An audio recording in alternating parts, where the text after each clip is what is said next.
اعوذ باللہ من الشیطان الرجیم بسم اللہ الرحمن الرحیم والوالدات یرضعن اولادہن حولین کاملین، اور والداؤں کے لیے، ماؤں کے لیے ضروری ہے کہ وہ اپنی اولاد کو 2 سال دودھ پلائیں پورا۔ اور یہ خاص طور پر یہاں تذکرہ ہو رہا ہے جب طلاق کا مسئلہ ہو۔ اب طلاق ہو گئی، شوہر تو علیحدہ ہو گیا، شوہر کہتا ہے بھائی میرا بچہ تو میرا ہے، قانوناً تو اولاد شوہر کی ہوتی ہے، لیکن تم اسے دودھ پلاؤ، تو 2 سال تک وہ عورت انکار نہیں کر سکتی، دودھ پلائے گی۔ لمن اراد ان یتم الرضاعہ، جو شخص چاہے کہ یہ رضاعت پوری کروائے اپنی سابقہ مطلقہ بیوی سے۔ وعلی المولود لہ رزقہن وکسوتہن بالمعروف، لیکن اس عرصے کے لیے جس کی وہ اولاد ہے، یعنی شوہر جو سابق ہے، اس کے ذمے ہے اس کا رزق اور اس کا لباس، جسے ہم نان نفقہ کہتے ہیں۔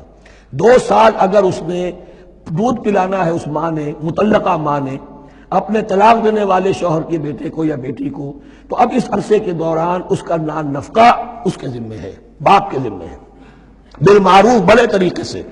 یعنی یہ کہ ایسا نہ ہو کہ ہو تو کروڑ پتی، لیکن اب وہ اس کو بیوی کو مطلقہ کو وہ دینا چاہے نان نفقہ اپنی خادماؤں کی طرح کا، نہیں، وہ ہونا چاہیے معروف طریقے پر۔ لا تکلف نفس الا وسعها، کسی پر ذمہ داری نہیں ڈالی جاتی مگر اس کی وسعت کے مطابق۔ لا تضار والدۃ بولدہا، نہ تو تکلیف پہنچائی جائے والدہ کو اپنے بچے کی وجہ سے، ولا مولود لہ بولدہ، نہ جس کا وہ اولاد ہے، جس کا وہ بیٹا یا بیٹی ہے یعنی باپ، نہ اس کو تکلیف پہنچائی جائے۔ کوئی لا ضرر ولا ضرار، حضور کی حدیث ہے، دونوں کے ساتھ منصفانہ سلوک کیا جائے۔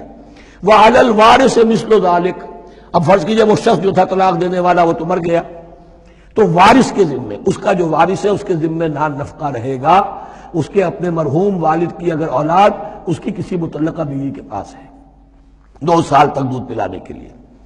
فَإِنْ أَرَادَا فِصَالًا، اب یہ بھی ہو سکتا ہے کہ وہ دونوں جو ہیں کہے کہ سب میں تو دودھ نہیں پلاتی، یا یہ کہ وہ شوہر چاہے ان تراض منہما، دونوں راضی ہو جائیں کہ میں دودھ نہیں پلواتی، آپ دودھ چھڑوا دیجئے۔ وتشاور، آپس میں رضامندی اور مشورے سے، فلا جناح علیہما، اس میں بھی کوئی حرج نہیں۔ اگر دودھ چھڑوانا چاہیں، وہ کسی اور سے دودھ پلوانا چاہتے ہیں، کوئی دایا رکھ لی ہے اس سے دودھ پلوانا چاہتا ہے، ٹھیک ہے، لیکن ہونا چاہیے جبر نہ ہو، ماں پر جبر نہ ہو۔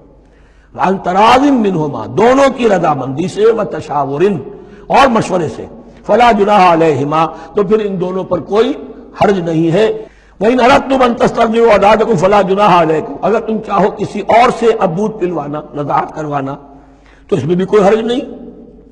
فَلَا جُنَاحَ عَلَيْكُمْ إِذَا سَلَّمْتُمْ مَا آتَيْتُمْ بِالْمَعْرُوفِ، جبکہ ان کی ماں، اس کی ماں کو تم دے چکو جو کچھ کہ تم نے طے کیا تھا معروف اور بھلے طریقے پر۔ وَاتَّقُوا اللَّهَ، اور اللہ کا تقوی اختیار کرو۔